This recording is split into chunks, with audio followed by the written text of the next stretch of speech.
Coming up on the news at noon. A 5-year-old girl recovering in the hospital after accidentally being shot by her 3-year-old little brother. I'll have the latest on the investigation. Warm weather returns to the region, but rain and clouds are set to take over tomorrow. Meteorologist Damon Matson times out when you'll see a change in temperatures. Some guidance on a debilitating diagnosis for children coming up. What the American Academy of Pediatrics is saying you should do if your child has PANS. Also, a controversial health pick, Robert F. Kennedy Jr. is on Capitol Hill meeting with lawmakers. We dive deep into the mixed reactions from both sides. And hit the ice at the National Building Museum. It was fun, and I'm coming back. Get a taste of all the winter fun in the district. You're watching the station covering all of the DMV. This is DC News Now. Well, good afternoon, and thank you for joining us for the news at noon. I'm Mark Hall. It is Tuesday. The sun perhaps going to shine a little bit later on. Let's head over to meteorologist Damon Matson with the latest check on the forecast. Damon, it looks like we're going to have, or feels like we're going to have a warm up. Will the sun join in? Well, first off, Mark, welcome back. It's good to have you back. It's good to be back. Hey, and I think that sun's coming out for you just in time for your return, my friend. That's perfect timing. No doubt. It's turning into a beautiful afternoon. Yes, folks, we did deal with that leftover cloud cover. We had that rainfall that moved through overnight. So it was a little damp still this morning, but now it's turning out to dry out and be a beautiful day. Check it out. The cloud cover, yes, still hanging overhead across portions of the DMV, especially with this one wave that goes from the Shenandoah Valley over near Woodstock out across Winchester, Martinsburg, Frederick, up into northeastern Maryland. There also is a little bit of cloud cover across southern Maryland, but closer to the district, we are starting to see that sun break out, and ever so gradually it will continue to break out now that this front is clearing the DMV and taking this last bit of cloud cover with it. High pressure is filling in behind it there, and as that high moves in, that's where we really will start to clear things out as we get later in the afternoon. So it will be a short window, but we should see a good amount of sunshine just before the day is done. And while that is taking place, temperatures are going to continue to warm up. We're talking about the 60s before all is said and done on this Tuesday. What a change of pace from what we dealt with just 2 days ago when we had that wintry precipitation. Now, speaking of precip, there is more on the way as we head into your Wednesday. We'll time out when things could turn soggy once again, and if there is about to be another sharp drop in our temperatures as we head into the second half of the week. That's all coming up, and a look at your full forecast here in just a bit. All right, Damon, thank you. A little girl recovering in the hospital after being shot by her little brother in an apartment in Southwest. Now, police are encouraging people to keep firearms in a secure area.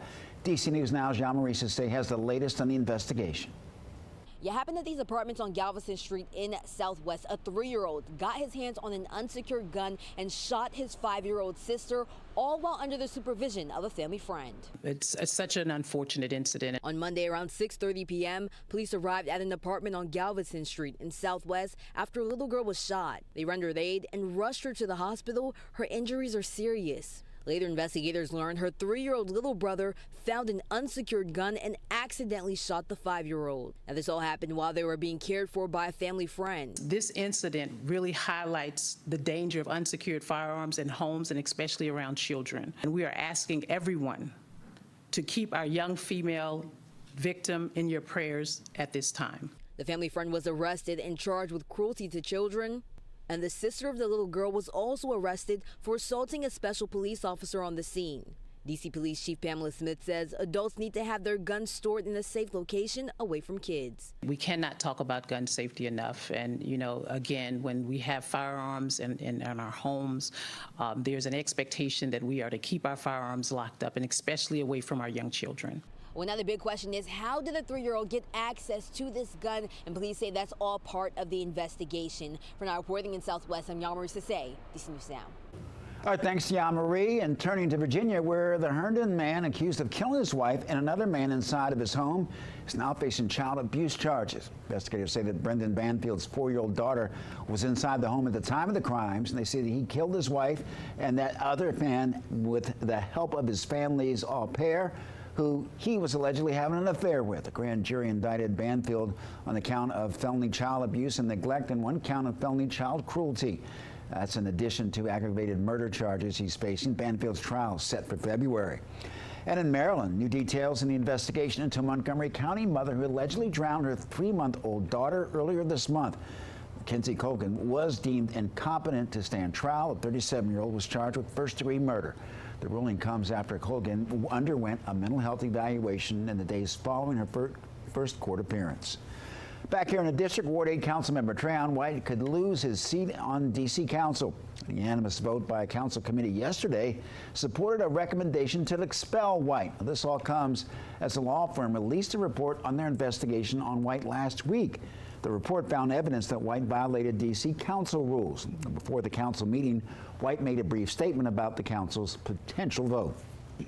Has to make a decision, but I do also want to say that just last month, over 20,000 people in Ward 8 decided that they wanted me to be their council member. So we're sticking to that. Yesterday's vote was not the final vote. There will be a public hearing next month and in February. There will likely be a vote to determine his future in council. Drones spotted on the East Coast have sparked questions about what they are and where they're coming from. Lawmakers in the incoming president say that the government needs to provide more answers. Washington correspondent Maddie Beer Temple has the latest.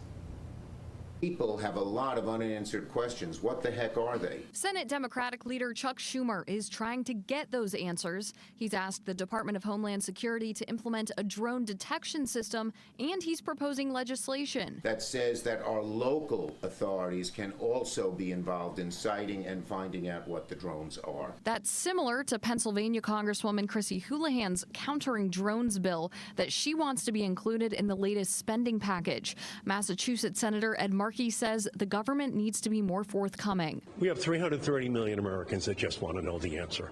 The FBI said over the weekend that some sightings match with the approach patterns of planes landing at major airports. Some of those drone sightings are in fact drones. Some are manned aircraft that are commonly mistaken for drones. Homeland Security Secretary Alejandro Mayorkas said Sunday on ABC's This Week there's no national security threat right now. We know of no foreign involvement, and we are vigilant in investigating this matter. But the sightings are still causing concern. I think maybe I won't spend the weekend in Bedminster.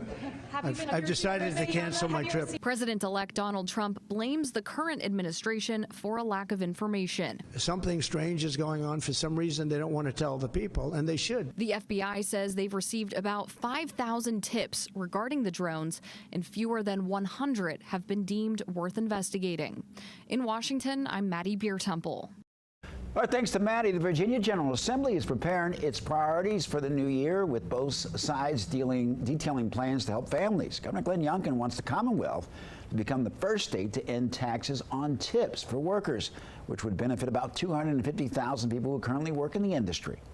It is a gift for your service. I don't think the government needs to be in it at all. That's really going to make a difference in all of our lives. Definitely add a lot to our pocket. It's going to be nice, life-changing. Meantime, Democrats unveiled legislation to help parents by expanding Medicaid coverage to pay for diapers and other baby supplies. Well, new today, the American Academy of Pediatrics is issuing guidance on a diagnosis for children describing the condition as challenging and frightening. The condition can include obsessive behaviors, developmental regression, and aggression. Haley Milan is in studio with more on the diagnosis and how this can help families. Yeah, the condition is called PANS, Pediatric Acute Onset Neuropsychiatric Syndrome. This is big news for families looking for answers for their kids' conditions previously only addressed with behavioral therapies. Kids suddenly become aggressive, lose developmental skills, think OCD, ADHD, and autism spectrum disorder. The Academy is in the early stages of understanding the diagnosis, which it says can be triggered by an infection. The American Academy of Pediatrics recognizes 3 treatments, behavioral treatments for OCD, anxiety, and loss of skills such as speech. They also recommend antibiotics if certain criteria are met. And lastly, they recommend intense therapy for neuroinflammation. Now, this guidance comes as behavioral health services and early intervention programs for children are overwhelmed by demand for therapies. One Northern Virginia mother says her son's case of PANS rocked their world. Occupational and play therapies did nothing until he was treated with steroids for another illness. And all of a sudden, my very neurodivergent child became neurotypical, like overnight. I said to the doctors, hey, my kid told me he loved me for the first time. His OCD is gone.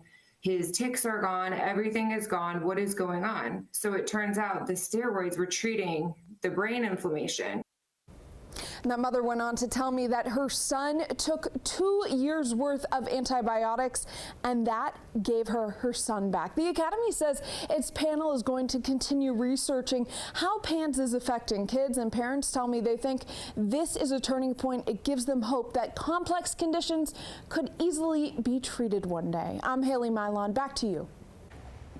Haley, thank you. A gift for drivers in Virginia this holiday season. VDOT is suspending road work on all major roads and highways for Christmas and New Year's Eve. This will be from noon on December 24th until noon on December 26th, as well as from noon on New Year's Eve until noon on January 2nd.